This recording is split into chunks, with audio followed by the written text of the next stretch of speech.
Hey guys, welcome to Boxing Squad for boxing news and views from around the internet. It seems Kubrat Pulev's insistence of having his title shot sooner rather than later has paid off, even though it won't be next.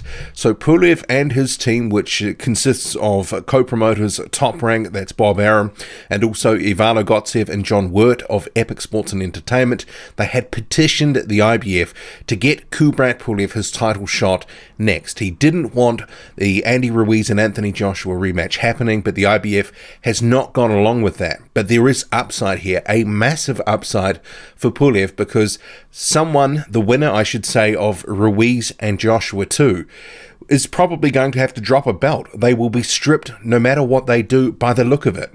So as reported by Dan Rafael of ESPN, the IBF has agreed to grant Andy Ruiz Jr. an exception to bypass mandatory challenger Kubrat Pulev in order to fight Anthony Joshua in their rematch, but with stipulations, and this is the key part here, including that the rematch must take place on or before December 7, and that the Ruiz-Joshua 2 winner must agree in writing to fight Pulev on or before May 31, 2020. And that is the kicker. I said when they made this petition to the IBF, I felt it was unlikely they were able to stop the rematch. But what they have done through their action is actually get the wheels into motion. The IBF has put a line in the sand. And that line in the sand is Kubrat Pulev must have his shot before May 31st, on or before May 31st, 2020.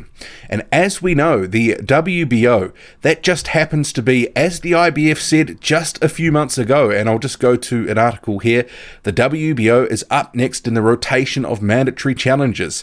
IBF spokesperson Jeanette Salazar confirmed to BoxingScene.com on Tuesday. And that's not a recent Tuesday, that's Tuesday back in June the 4th. So as far back as then, the IBF was recognizing the order of things in terms of the three-belt situation, regardless of who the champion was, that the WBO was going to be next. But now with Kubrat Pulev and his team putting up this petition to the IBF has had to come down and do something. And their something is he will get his shot before May 31st, 2020, on or before. So it's a big time move. So the short term measure of trying to get his fight next, it hasn't paid off, but the longer term move or medium term move of bringing it forward, making sure that it was locked in, totally paid off. So the winner of Joshua and Ruiz 2 is going to basically make a decision. Which belt are you going to drop? Because Alexander Usyk is the WBO mandatory, and the WBO expects that its challenger to be the next cab off the rank, as it were. But according to the IBF, it's now saying, well, actually, our guy needs to have his shot. And there's no way that the winner of this fight, whoever it is, will be able to squeeze two fights in, so effectively one before May 31st and then the fight on May 31st. It just doesn't happen. These guys just fight too infrequently. So December 7 is the rematch, and then there's 6 months until the end of May. So they're not going to squeeze two fights in. Anthony Joshua hasn't done that for a number of years. Andy Ruiz Jr. has, in some years, barely been fighting once a year more recently. If it is Andy Ruiz Jr., I'd imagine it's going to be a pretty easy decision, because this cold war that PBC has with the WBO at the moment, they're not mentioning them. They're, when their champions are sort of put up in graphics with their belts, they're not even talking about the WBO, or they're not mentioning WBO champions in the same breath as an IBF, WBA, or WBC champion. That much has been very clear, and the WBO president has even remarked on the situation himself. So there is a cold war brewing with the WBO. So if Ruiz wins, it's going to be an easy choice. He would drop that belt and he would be facing Kubrat Pulev after he fights Anthony Joshua, if he beats Joshua. For Joshua, if he wins, it becomes a harder choice, because obviously, which route do you go down?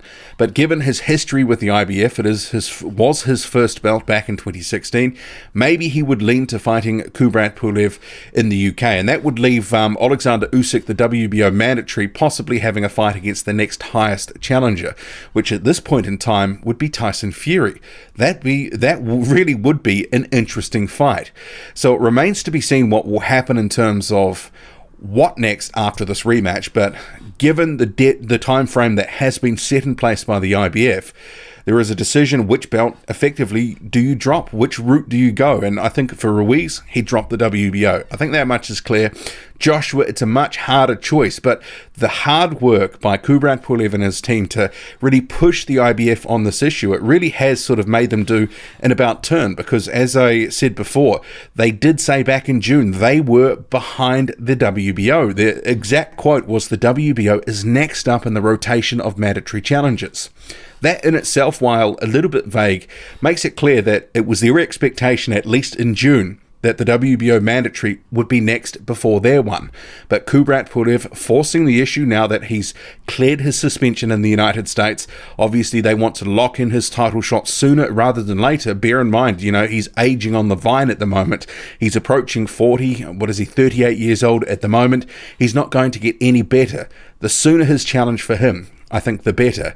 Who that would be against at this moment, if it was to be Kubrat Pulev versus someone, Adam Kovnatski is in prime position. And I think in terms of Pulev and Kovnatski, they would both like that fight for different reasons. And for them, it's probably a much easier proposition potentially than facing Ruiz or Anthony Joshua. But yeah, certainly some interesting times in the heavyweight division. And these three belts, which have been together for 12 or 18 months now, they will be split up to some degree. One of the belts is going to go west. What do you make of it? Drop a comment, loud and often. Hit like, hit subscribe. Follow me on Twitter, boxing_squared. I'm out.